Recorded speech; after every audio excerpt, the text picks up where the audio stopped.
वो नहीं, छोटी टीम नहीं थी, आपको नहीं चाहिए।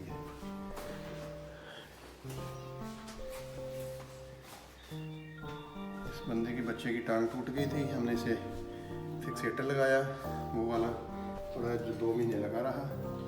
आज हमने उतार दिया है। अब हम इसे ऐसा प्लस लगाने लगे हैं जो चलेगा भी 7 साल इसके हैं प्लस के साथ माशाल्लाह। हाँ, पट्टी तो भी रोक ला। ये हम अंडर पैडिंग है सॉफ्ट बैन के साथ कर रहे हैं ताकि प्लस्तर इसे चुभे ना। ठीक है जी सर।